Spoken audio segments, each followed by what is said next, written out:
Bonjour à tous et à toutes, et bienvenue dans le dernier épisode de la Shadow March. Je ne l'ai pas dit à mes joueurs à la fin de la séance, mais je pense que je vais arrêter de faire les récaps de la Shadow March. Alors, peut-être que vous êtes déçus, peut-être que vous aimez bien le format, etc. Et je dois dire que moi, sur la durée, j'ai vraiment kiffé faire ça. Mais là, je suis arrivé au bout du concept. Ça commence à m'embêter. Donc, dans cet épisode, je vous le dis tout de suite, je vais même pas vous raconter ce qui s'est passé dans la séance qu'on a jouée ce soir. Je vais vous montrer tout ce que j'ai de près. Là, on va plutôt être sur du Legend Keeper que sur du Holby Rodeo. Je vais essayer de vous montrer vraiment toutes les coulisses, etc. Ce qui veut dire que c'est spoiler pour les joueurs. Donc, les joueurs, ne regardez pas ce dernier épisode de la Shadow March. Voilà. Parce que la campagne ne s'arrête pas. On va continuer à la jouer avec les joueurs. C'est juste que moi, j'ai plus tellement envie de faire ce format sous cette forme-là, pour plusieurs raisons que je vais vous expliquer avant qu'on aille voir un peu les coulisses, entre guillemets. La première, c'est que c'est un peu fatigant. Je me sens obligé, semaine après semaine, de faire ce récap après la partie, etc. Et je le ressens plus vraiment comme un plaisir. J'ai plus autant d'enthousiasme à vous le raconter qu'au début. Même si je kiffe toujours jouer la campagne, faire le rapport à la fin. Non, ça commence un peu à me fatiguer. Deuxième raison, et pas des moindres non plus, plus on avance, moins les gens suivent, et je trouve que c'est dommage. Parce qu'en fait, mon principal objectif, c'était pas de vous raconter l'histoire de la campagne, en réalité. C'était de vous donner de l'inspiration, de vous montrer des trucs que je prépare, comment je gère des situations, etc. etc. En fait, je pense que je pourrais le faire autrement. Lorsqu'il y a une partie de jeu de rôle où il s'est passé un truc que je trouve intéressant, essayer de vous faire un retour là-dessus.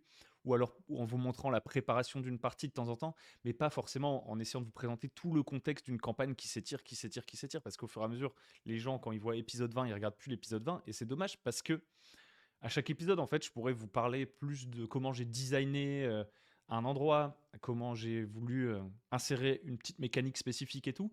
Et du coup, je me dis que le faire sous forme d'épisode, c'est dommage. Ce serait mieux que, potentiellement, quand je prépare une partie, je vous montre une idée que j'ai eue, sans que vous ayez besoin de savoir qui sont les PNJ, le monde dans lequel ça se passe, les intrigues, etc. etc. Je trouve qu'il y aurait plus de plus-value. Alors forcément, pour ceux qui aimaient suivre l'histoire, etc., il y a un truc qui se perd, mais je pense que la vocation de ma chaîne, ça n'a jamais été de partager les parties de jeux de rôle que je fais, plutôt de partager mes trucs de MJ que je prépare et tout.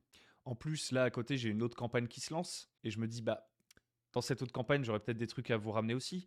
Des fois, je fais des one-shots, et peut-être que je pourrais vous raconter ces one-shots et tout. Mais si j'ai déjà chaque semaine cette sorte d'obligation de faire la Shadow March, puis de me réécouter, c'est-à-dire que je joue la partie, ensuite je vous raconte la partie, ensuite je dois me réécouter, vous raconter la partie pour faire les cuts, ensuite je dois le mettre en ligne, etc. etc. C'est un peu relou. Ça m'enlève un peu de ma spontanéité, j'ai envie de dire. De ah là, j'ai vraiment un truc que j'ai envie de partager. Donc, ouais, j'entends venir ceux qui disent tu pourrais simplement enregistrer ta partie et la mettre en ligne. Mais j'ai pas envie d'avoir l'impression d'être observé pendant que je suis en train de jouer non plus. Pour résumer, je vais arrêter de faire ce truc épisode par épisode avec une histoire qui avance. On va continuer notre campagne. Je vais faire d'autres campagnes, je vais faire d'autres parties de jeux de rôle. Et je vais continuer à essayer de vous rapporter des trucs qui viennent d'une partie. Et peut-être que s'il y a besoin de raconter un peu le contexte de cette partie de jeu de rôle, je vous le raconterai. Mais autant que faire se peut, je vais plutôt essayer de vous partager ma préparation, les trucs vraiment spécifiques que vous pourriez aller venir utiliser à votre table, quoi, sans avoir besoin de suivre toute une histoire et tout et d'être paumé. Donc voilà, ça va peut-être faire des déçus, mais à un moment donné, il faut que je fasse des choses qui me font encore plaisir. Et là, faire ces récaps, ça ne me fait plus plaisir. Peut-être que ça reviendra. Alors peut-être qu'un jour, je ferai de l'actual play. Là, je vous dis, je vais pas faire de l'actual play parce que X ou Y. Peut-être qu'un jour, je le ferai. Je ne veux pas dire I never say never, comme Justin Bieber. Mais voilà, là, on va s'arrêter là. Surtout qu'en plus, on entre dans. Je peux juste vous dire qu'après la partie de ce soir, nous, on se lance dans une sorte de nouvel acte. Il va sûrement y avoir encore un personnage qui change, on va changer d'endroit et tout. Et vraiment, ça va être lourd pour moi de vous ramener encore tout ce contexte et tout. Enfin, au bout d'un moment, j'aime peu plus, quoi. Je vais vous montrer, du coup, tout le Legend Keeper. Essayer de commenter ce que je vous montre pour finir sur une grosse transparence totale. Et donc, je répète encore une fois, aux joueurs, bah, ne regardez pas, ça pourrait vous spoiler la suite de la campagne et tout et tout. Sur Legend Keeper, là où j'ai préparé la campagne, alors ça aussi c'est un truc, je pense pas que je referai des grosses campagnes préparées sur Legend Keeper. Honnêtement, je suis allé au bout du truc, c'était une expérience, j'ai kiffé. Mais à la fin, honnêtement, je m'en servais de moins en moins. Ça m'a vraiment aidé à structurer, on va dire, mon Sandstorm à la base. Mais je pense que je peux faire la même chose sur un carnet, etc. Et que petit à petit, l'interface Legend Keeper m'était plus tellement utile. Je vais revenir sur un peu plus de simplification, même si honnêtement, c'était très intéressant de faire une campagne autant préparée que la Shadowmarch. Donc, comme vous le voyez, là, on avait les personnages. Alors, honnêtement, ça, au bout d'un moment, ça me servait plus à grand chose. Je vais vous dire tous leurs secrets. Donc, Merrick, le capuchon, dans la saison 1, était membre des capuchons. Les capuchons étaient dirigés par Kylor, et Kylor avait envoyé Merrick pour espionner le baron Véron. Et en fait, Kylor, en même temps, elle espionne B. Alors, qui est B? Alors, je vais essayer de vous retrouver ça parce que c'est un bordel sans nom. B, c'est Siphéron, aussi connu sous le nom de Sylvérin, Sian ou Bungara. C'est un conseiller, c'est le mastermind de la campagne. Donc là, les PJ vont peut-être le rencontrer un jour. C'est un mec qui était à la cour de l'empereur Rakazoa. L'empereur Rakazoa, c'est l'empereur de l'ancien empire de Caron, l'empire du serpent, qui se trouve sous le désert, la côte lacérée. Alors, je ne vais pas vous faire tous les détails, mais l'empire de Caron, en gros, c'est plus ou moins effondré parce que décadence. Et Bungara a été le principal instigateur de cet effondrement qui s'est passé il y a des millénaires. Et aujourd'hui, Bungara, c'est le mec qui dirige Pagor en secret. C'est un vipéride. Il dirige Pagor en secret. C'est le cardinal de Richelieu. C'est le mastermind. Pagor est une démocratie. Bungara, comme c'est un change-forme, de génération en génération, il arrive toujours à être dans le pouvoir et il contrôle tout. Et pourquoi Bungara veut récupérer la flûte? Parce que, je vous rappelle, Bungara, il tire les ficelles du baron dans la saison 1 et il veut récupérer la flûte parce que la flûte, c'est dangereux, parce que la flûte, elle permettrait de ressusciter des trucs qui ont été enfermés dans des plans alternatifs pendant la chute de l'Empire de Caron. C'est-à-dire que l'empereur serpent, il pourrait revenir, la flûte permet en fait d'ouvrir des passages vers d'autres plans et même de créer des nouveaux plans, etc. Donc c'est un objet hyper dangereux. Lui, il pensait qu'elle avait disparu. Et lorsqu'il se rend compte qu'il y a des vipérides qui se réveillent, comme Pythis, là, faut être un initié, faut se souvenir des premiers épisodes. Je ne sais pas si vous vous souvenez de Pythis. Pythis, elle fait partie du culte du serpent, ce qui est encore autre chose que la cabale du serpent de Bungara. Pythis, c'est la nana vipéride qui était dans un sarcophage et qui s'est échappée récemment. À partir du moment où elle s'est échappée, Bungara a compris qu'en fait, elle n'était pas morte et qu'elle allait chercher à retrouver la flûte. Jusqu'à maintenant, il pensait être le dernier des vipérides. Là, il découvre que c'est pas le cas et donc il se réinquiète de la flûte. C'est pour ça qu'il envoie le baron Véron chercher la flûte. Et en fait, tous ceux qui sont au courant de l'existence de la flûte à ce moment-là vont commencer à s'activer pour essayer de récupérer la flûte. Dans ceux qui veulent récupérer la flûte, il y a qui d'autre? Il y a Pythis, tout simplement. Donc dans la saison 1, je ne sais pas si vous vous souvenez du groupe de gens qui étaient entrés dans le temple draconique. Eux, c'était les gens de Pythis, qui étaient infiltrés par un drachéide envoyé par Lisa Baroncelli, qui est une troisième faction. Lisa Baroncelli qui veut aussi récupérer dans un premier temps la flûte. Lisa Baroncelli, elle veut récupérer la flûte au début pour la donner au Noir Lequin. Le Noir Lequin, c'est un démon, c'est un autre membre de la cour de l'empereur Rakazoa qui est un rival éternel de Bungara. Là où Bungara, il dirige la cité vraiment depuis ses institutions principales, hein. Il se fait réélire à chaque fois grâce à de la manipulation et tout. Le Noir Lequin, c'est un mec qui en veut à Bungara, qui connaît tous les secrets lui aussi, mais qui est toujours repoussé à la marge en fait de la société. C'est un démon et en fait, il essaye de créer du chaos. Et presque pour lui, c'est plus un jeu. En fait, il essaye pas vraiment de récupérer le pouvoir. Il essaie juste de faire chier Bungara à chaque fois que Bungara essaye de faire quelque chose. Donc Bungara, à travers les époques, il a eu différents noms. Vous voyez, Siphéron, Sylvérin, Sian. Et en fait, si on regarde, il a tout un modus operandi avec différentes personnes à Pagor. Et il y avait Nathias dedans. Je ne sais pas si vous vous souvenez de Nathias, qui était amnésique. En fait, à la base, il travaillait pour Bungara, sauf il l'a oublié parce qu'il a été touché. Ouah. Franchement, je ne sais pas pourquoi je fais ça, parce que vous allez rien comprendre en fait quand je vous raconte. Mais tout ça pour dire qu'il y avait il y a vraiment une méga couche de complexité supplémentaire à Pagor sur tous les gens qui veulent la flûte. Alors la flûte, c'est hyper puissant, ça permet...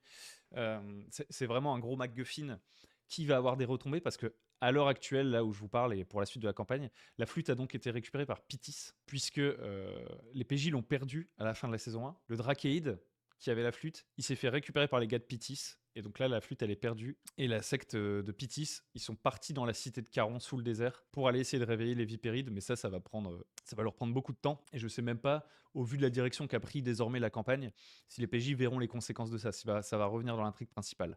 Sachant que, même si c'était une sorte de MacGuffin, c'est pas genre l'anneau unique, c'est pas le truc le plus important, parce que les vrais fronts importants de la campagne, pour le coup, c'est vraiment les conflits géopolitiques de 1 et le Fel. Les conflits géopolitiques, c'est la guerre entre Mérismar et Pagor. Donc en fait, la flûte avait beaucoup d'importance dès le début, parce que ça allait pouvoir être une arme qui, entre les mains de Pagor, allait être très puissante. C'est d'ailleurs pour ça qu'au bout d'un moment, je sais pas si vous vous souvenez, Kylor avait dit à Merrick de récupérer la flûte.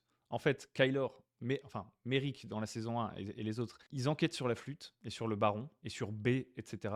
Et là, Kylor, qui est dans les services secrets et qui connaît l'existence de B, mais qui sait pas que B, en réalité, c'est Cyphéron, parce que Cyphéron, c'est le nom officiel de Bungara. C'est sa forme actuelle. Kylor ne sait pas que Cyphéron, c'est un vipéride, etc. Mais elle sait qu'il y a un vipéride qui tire les ficelles de Pagor depuis toujours, que les capuchons recherchent depuis toujours, sur lequel ils n'ont jamais réussi à mettre la main. Et quand elle capte que ce fameux B est à la recherche de la flûte, et que la flûte est un objet hyper puissant, elle veut récupérer la flûte, non seulement pour avoir une sorte de monnaie d'échange pour forcer Bungara à se révéler, et en plus, elle se dit que c'est une très bonne arme pour Pagor en cas de conflit avec Mérismar. Bref, vous devez. J'ai aucune idée de si vous arrivez encore à me suivre. Ensuite, il y a Lorga. Donc, Lorga, lui, il était lié à Muglub.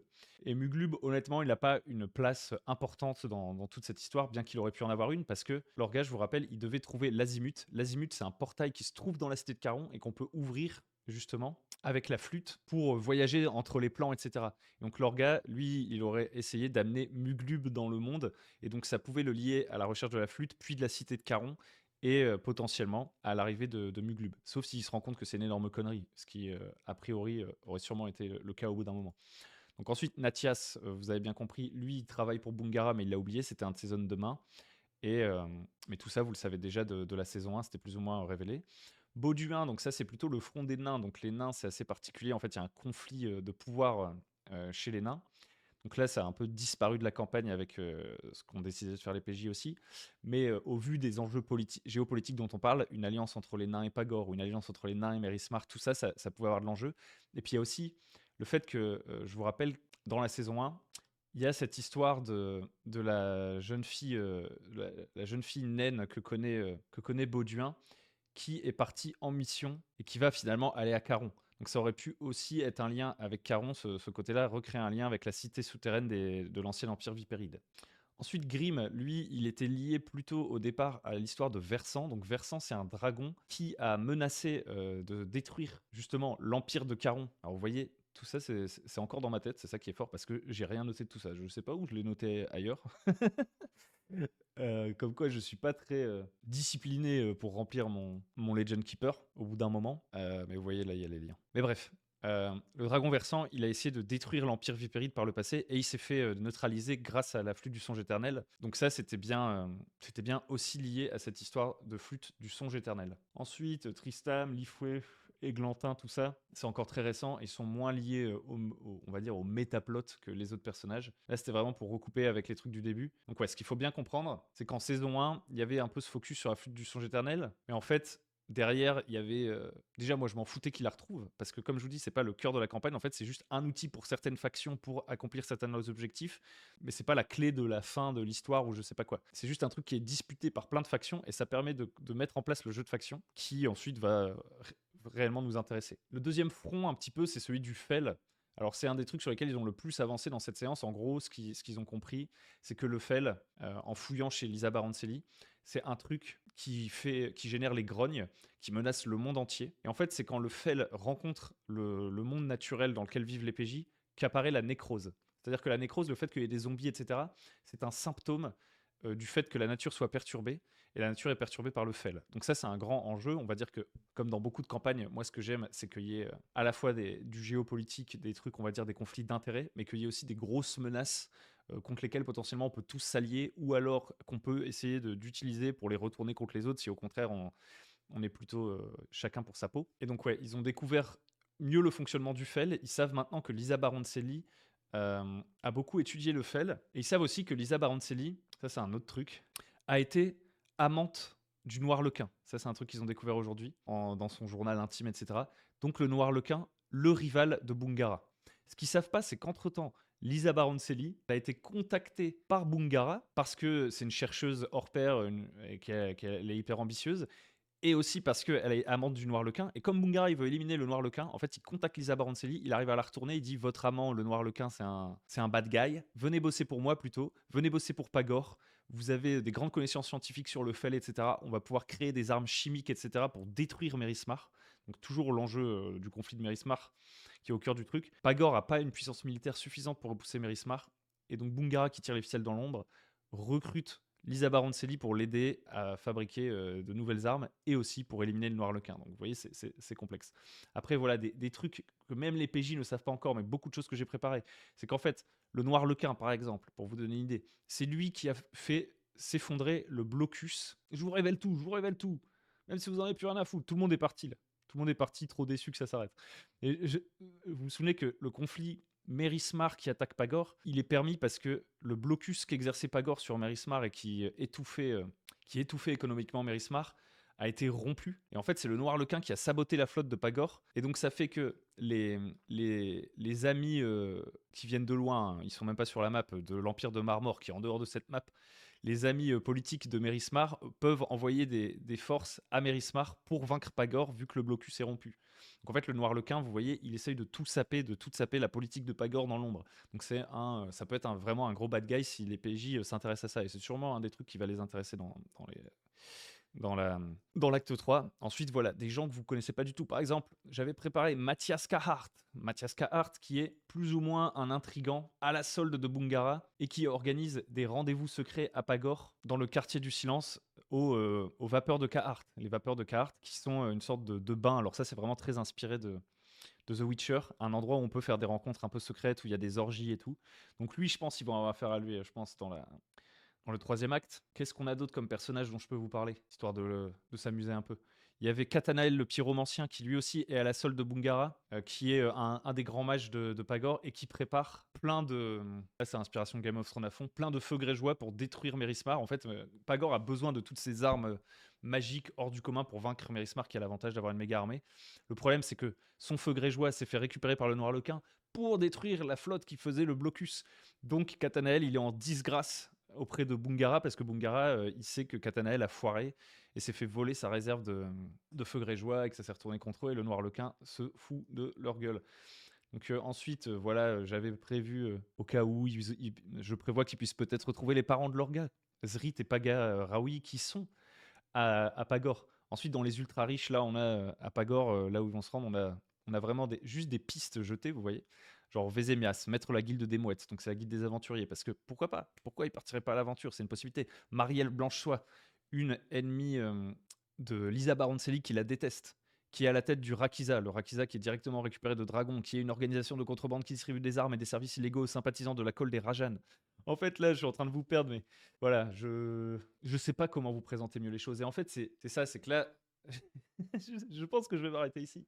J'avais préparé tellement de trucs et tout que j'arrive pas à vous le restituer. En fait, je vous parle trop d'intrigues, de trucs qui, au bout d'un moment, n'amènent qu'à de la confusion, je pense. Je pense que vous, ce qui vous intéresse, c'est soit des idées directement à venir piquer et intégrer, soit des petites techniques et tout. Donc si je pense que je vais continuer la vidéo. On continue pour le plaisir. Mais l'intérêt, c'est plus vraiment de comprendre. Je vais vous présenter. Voilà ce qu'on va faire. Voilà ce qu'on va faire. Pour essayer de clôturer un peu quand même en beauté. Je vais juste vous dire les concepts de PNJ. Juste vous les présenter comme ça. Marielle Blanchesoie, c'est une ancienne royaliste qui dirige des opérations visant à faire remonter les Rajans, qui sont l'ancienne famille monarchique qui commandait Pagor avant que Pagor soit devenue une république sur le trône. Et donc elle est sympathisante de Mérismar. Voilà, une idée de PNJ pour une faction géopolitique dans un truc où il y a des conflits. La Rose Jela Marabawi. Comme aujourd'hui Pagor, c'est avant tout une puissance commerciale presque libérale en fait. La Rose Jela Marabawi, c'est la plus riche commerçante de Pagor. Elle coordonne toutes les corporations, etc. Et elle tient en partie la ville dans le creux de sa main. Et c'est elle qui finance énormément de choses en ville. Ce qui fait qu'en fait, en soi, Pagor a de moins en moins de contrôle de fait sur la ville en fait. Enfin, les politiques de Pagor ont de moins en moins de contrôle.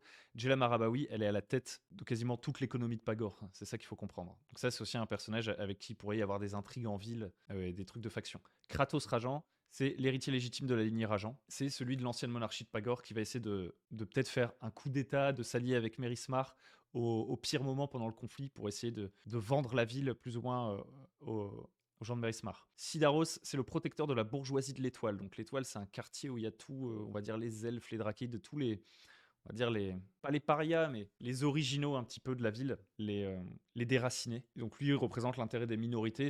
Il est plutôt secondaire dans dans la grande intrigue, mais ça peut être un allié des PJ peut-être qui vont se faire. Ensuite, on a Brumevin Pacharon, président du conglomérat de la montagne, donc c'est-à-dire du système bancaire de Pacor, et qui s'occupe de l'exploitation des mines. Et donc lui, il connaît beaucoup de secrets, il tient la bourse de beaucoup de projets. Et donc pareil, en termes de trucs géopolitiques qui pourraient se passer, ça pourrait être un mec sur lequel on va mettre un couteau sous sa gorge, ou peut-être qu'on va essayer d'aller voler des trucs dans la banque, des artefacts, etc. Le duc Battista Eudore, pas du tout développé, je me souviens même plus. Le mandataire Fenoukou Soubira, c'est le représentant du coup de la rose Djella Marabawi. Les PJ auraient pu le rencontrer là dans l'acte 2 s'ils avaient décidé de rester à Frena, mais les choses vont autrement. En fait, là, ils quittent Frena. S'ils avaient continué à passer tout l'hiver et qu'ils étaient restés jusqu'au printemps, le Fenoukou Soubira, ils auraient pu le rencontrer parce qu'il va sûrement venir faire une proposition au chapeauté de Frena pour lui racheter absolument toutes ses terres pour Djella Marabawi. Ensuite, on a la main, donc ça, c'est les gens qui dirigent. Donc, parmi eux, évidemment, il y a Siferon dont je vous parlais, qui est. Attendez, je vais essayer de vous montrer ça. Le système politique. Le système politique de Pagor. Alors, on a le grand architecte, on a le général Satribal, donc ça c'est pour les armées, le grand architecte, travaux publics, hygiène publique. Kylor, donc qui contrôle les capuchons, les redresseurs de sorts aussi, qui traitent du crime. On va dire en ville, c'est un peu le FBI, les services secrets. On a Siferon, donc lui, je sais même plus le titre. Faudrait que je retrouve le titre que j'ai choisi. Mais donc Slash Bungara qui s'occupe des impôts, des investissements. En gros, c'est le trésorier, voilà. Et ensuite, on a la gardienne des traditions qui s'occupe de la justice, de la religion et de la culture, puisque comme la ville est méga cosmopolite, c'est intrinsèquement lié, la justice et la religion. Il faut essayer en fait de mettre tout le monde d'accord. On a la criée qui est composée de 10 conseils de quartier de 10 membres, donc c'est un peu l'assemblée. Chaque quartier a 10 conseillers pour le représenter, et là on a différents partis politiques. Donc on a le parti de la Falaise, eux, ils sont pour ce qu'on appelle le parti de République de la main, donc c'est-à-dire que c'est des conservateurs, en fait, ils veulent juste rester dans la situation actuelle, c'est-à-dire un truc un petit peu libéral, axé sur le commerce et sur la liberté d'entreprendre, etc., et qui fonctionne très très bien jusqu'à maintenant, sauf pour la province. Mais pour la cité, voilà, la cité n'a jamais été aussi riche, etc. C'est plutôt, on va dire, les gens des terres qui sont pas contents. C'est pour ça qu'on a le parti des terres, qui revendique plutôt la République du Point, qui veut exclure les étrangers de la vie politique et renforcer la puissance publique, favorable à la guerre avec Mérismar, à tête duquel, de ce parti, on a Thalassi Corna, qui est la chef des fiers routiers et qui est entrée en politique. Ensuite, on a le parti des chiffons, dans lequel il y a la baronne Lisa Baroncelli. Donc eux, c'est un peu des progressistes, on va dire, au niveau social et même au niveau techno, etc. Et comme je vous l'expliquais plus tôt, elle commence à travailler avec Siferon. Siferon qui, évidemment, tire les ficelles, comme on le disait, donc a priori est l'allié du parti de la Falaise, mais en fait, Siferon, c'est un immortel. Donc en fait, que ça change de régime politique, que ça passe de monarchie, que tout se renverse, etc., au final, il s'en fiche un peu parce qu'il sait que pour lui, c'est qu'une étape. Lui, ce qu'il veut, c'est faire de Pagor une cité incroyable. Il est mégalo, en fait. Il peut s'allier avec n'importe quel parti, manger à tous les râteliers, mais d'un autre côté, on va dire que c'est un des plus pragmatiques de toute la vie politique de Pagor, pour ce qui est de faire en sorte que Pagor ne disparaisse pas, on va dire. Ensuite, parti des rocs. Donc eux, c'est Jella Marabawi, etc. Donc tout ça, c'est le parti on va dire, des libéraux, mais qui, contrairement aux autres qui sont un peu conservateurs, veulent accélérer en fait leur conquête un peu économique de la ville.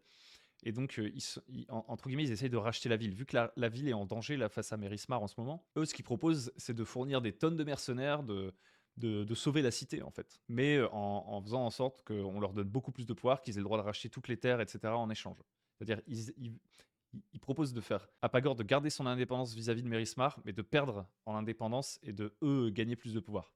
Ensuite, on a le parti de l'étoile, donc là, c'est leurs propres intérêts. C'est, on va dire, comme je vous le disais, des orques, des elfes, plein de minorités qui se regroupent, en fait, et qui peuvent faire pencher la balance, parce que les autres, vous voyez, par rapport au nombre de personnes qu'il y a dans chaque partie, ils ont tendance à un peu se contrer les uns les autres, alors qu'eux, ils sont un peu plus, c'est un peu plus des électrons libres. Ensuite, on a le parti des premiers, qui veulent rétablir la monarchie, avec donc Kratos Rajan, l'héritier légitime, Marielle Blanchesoie, la rivale de la baronne Lisa Baroncelli, parce que Lisa Baroncelli, à la base, elle est d'origine marmoréenne, et les monarchistes, là, c'est en partie des marmoréens, enfin, c'est encore plus compliqué que ça, mais bref. Donc il y a beaucoup de trucs, vous voyez. Après, on avait d'autres trucs, genre les lames solaires, donc c'est un peu les races Godai que j'ai mis quelque part. Et ensuite, on a aussi, ouais, c'est ça, on a le côté crime. On a le fauve, par exemple, un représentant de la cause Hobgoblin qui est prêt Alors déjà, il est dans le crime, c'est-à-dire qu'il fait des trucs pas nets, mais c'est pour financer une sorte de guerre, peut-être de révolution Hobgoblin.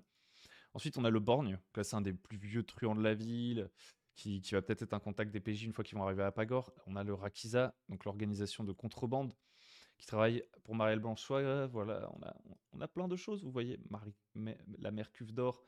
Qu'est-ce que je peux vous montrer? Qu'est-ce que je peux vous montrer d'autre? J'ai plein de trucs. Ah si, je peux vous montrer par exemple que j'avais préparé, ça c'était après la saison 1, au moment où il commençait à bien avancer dans la saison 1, bah, j'ai commencé à pas mal préparer, c'est, la plaie de Gued, vous voyez? Alors là, ils sont pas prêts d'y aller, mais c'est la partie désertique, vous voyez? J'avais commencé à poser des concepts. Donc, j'ai carrément, une idée de cité là, qui est pas très développée. J'ai plusieurs idées de cité et j'ai le Palais des Fleurs, c'est carrément un donjon là pour le coup, qui avait été prévu, où en gros, c'est une sorte de ruine grâce à laquelle ils peuvent, recomprendre des choses sur le Noirlequin, avant même d'arriver à Pagore s'ils passent par là. Découvrir, ouais, des trucs sur le Noirlequin, sur Caron, sur la flûte du songe éternel potentiellement. Dans les montagnes, cramoisies, ouais, j'avais pas préparé grand chose. À Pagore par contre, je dois avoir quelques trucs. Par exemple, j'ai tout le quartier du silence. Donc ça, c'est le quartier avec les bains de Carhartt, vous voyez. Ah là, c'est un lieu rigolo, le Beffroi du Doigt Maudit. En fait, c'est une taverne qui est tenue par Madame Ristourne, tenancière naine maternelle avec les étudiants, parce que c'est le quartier des étudiants, avec sa grande tresse brune qui virevolte. Il y a le jeu du doigt maudit auquel on peut jouer dans le Beffroi du Doigt Maudit. On fait tourner le doigt maudit sur la table, donc c'est un doigt d'un mort-vivant en fait. Personne ne le sait, mais c'est le doigt d'une liche. Donc je m'étais noté ça dans un coin de ma tête en mode ça pourrait créer une intrigue trop marrante si jamais il garde le doigt maudit et tout. En gros, tu fais tourner le doigt maudit et celui que le doigt maudit montre doit répondre à une question. Donc vraiment le jeu étudiant de base. Et si il ment, la main lui fait un doigt d'honneur.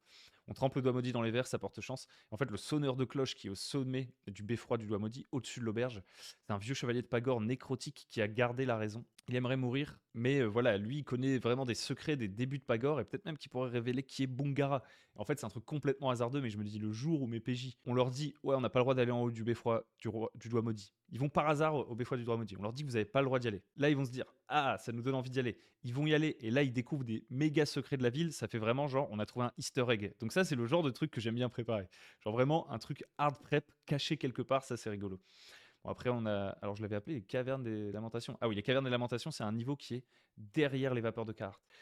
Bref, c'est l'endroit secret de Bungara où il y a toute la cabale qui se rassemble derrière les vapeurs. En fait, les vapeurs, c'est une façade pour cette organisation secrète. Et en fait, dans les souterrains de la cité, Bungara, il a capturé un élémentaire de feu qui sert à générer de l'énergie pour créer une sorte de moteur qui fait fonctionner toute l'industrie des gnomes du quartier des artificiers. C'est aussi là qu'on prépare la caresse de Shun. C'est une drogue qui sévit dans toute la cité. Ensuite, on avait le quartier de Haute-Cime où il y a le manoir Valentina Benetti. Valentina Benetti, en fait, non, je confonds.